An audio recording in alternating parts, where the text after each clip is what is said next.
Hello, so let's make a very short guide on how to make your endgame character. Now there are a lot of differences between the characters themselves, the clones, but it doesn't really matter because in the endgame they all play the same or just behave the same. So pick whatever your favorite is, but I recommend you pick Percy because he's available from the beginning of the game. It will be a lot easier to upgrade over time than just wait until you get your favorite one. For example, Kenji, sometimes you can get him very fast, sometimes you can get him very slow, but you need to upgrade more things for Kenji than for Percy, because Percy has more advantages in the beginning. But like I said, we'll not speak about those things in the beginning. So pick Percy, pick Tunnel Rats. This is your best option in the beginning of the game. Well, I hope you find Tunnel Rats very fast, because it's the only class that has an upgrade advantage over the others, because it has an economy perk, which will help you massively throughout the game. So Percy, Tunnel Rats, and then you just have to modify the class to include a few things. So Marauder will be left, enforced ammo. Over here, immune response. Receiving wounds is horrible, so that's why I like it. And then combat reflexes for the dodge, and then sprinting because we're sprinting all the time, and then hardened. Now, eventually you can replace this one with something else, but I found that even in the endgame when I'm getting hit, I don't take much damage, or basically no damage, because my resistances are so high. So even in the endgame, this is pretty useful, because sometimes you'll be fighting, I'm not joking, 20 enemies at the same time. As for the equipment, well, it's a bigger discussion, but to be honest, I don't think it's worth upgrading weapons in the game anymore. Simply put, you can take, let's say, a baby Jeff hammer, upgrade it 10 levels, which as you can see, it's dirt cheap, and you'll basically get an endgame shotgun. But you might as well just get an endgame shotgun. Or to further prove the point, as you can see, this is 46 to 47, and let's say if you upgrade it 10 times, you might say, well, this is very easy to upgrade. Right, that's exactly correct, but at the same time, that will not be stronger than a better weapon. So yeah, upgrading is kind of useless, especially when it comes to weapons, because it's only worth upgrading endgame weapons, but the endgame weapons are so expensive to upgrade that we'll not be able to afford it. So let's say an Archbishop. So 10 levels, as you can see, it's super expensive and the damage doesn't really increase that much. So I don't know, I guess it's up to personal preference, but the current system is good enough that you can use all of the items as they are.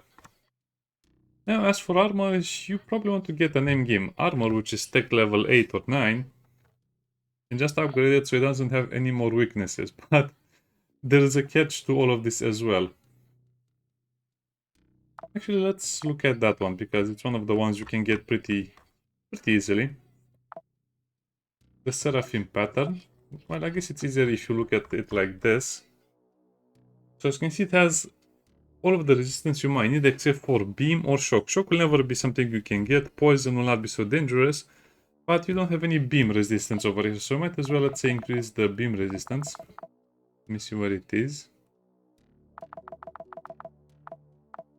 But it's kind of like the same thing. As you can see, you need a lot of materials. And this will only be for one item. So you need to do this for 4 items. Basically, you'll be creating the perfect armor in the endgame, but at this point you just have enough to not get hit at all. So yeah, I think it's just better to wait for the endgame tier.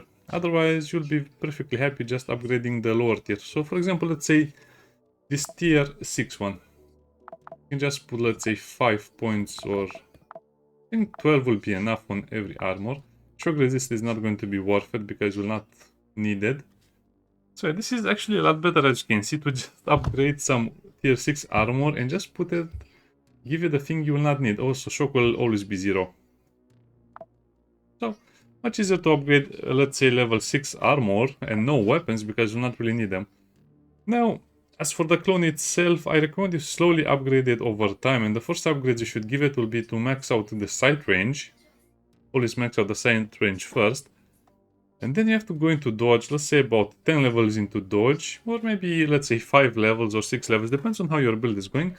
And then you should upgrade your accuracy about 10 levels. So if you have, let's say, 25 levels, 10 would go into dodge, 5 would go into accuracy, and then you can just max out dodge or whatever you like. Don't invest in the other ones, but you also will need about 2000 starvation. If it's below 2000, you will have a worse time in general.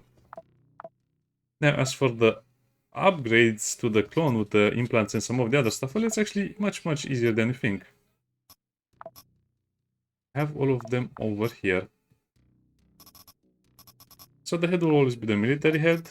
The implant will always be the cortex stimulator. For the shoulder, the extra ranged accuracy, the rubberized manipulator.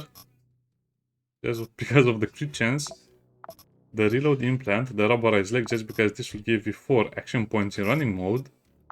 Binding long so you can finish missions without eating. This one for the load weight reduction, the pain, and some of the other stuff as well. Reinforced frame, again, same for the wounding chance, because this will be very hard to use without it. So the blood filtration as well, and then also the rubberized servo. It will be a little harder to use, let's say, automatic weapons with the scatter, so that's why mostly I'll be using a sniper rifle. And the weapons that I like to use the most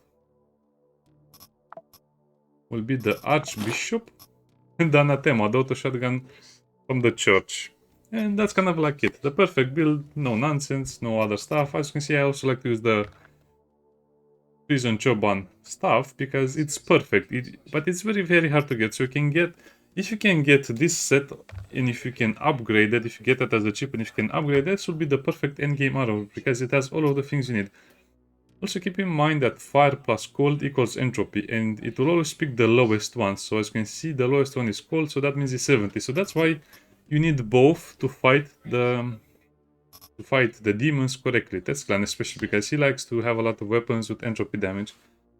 And that's that. Bye bye.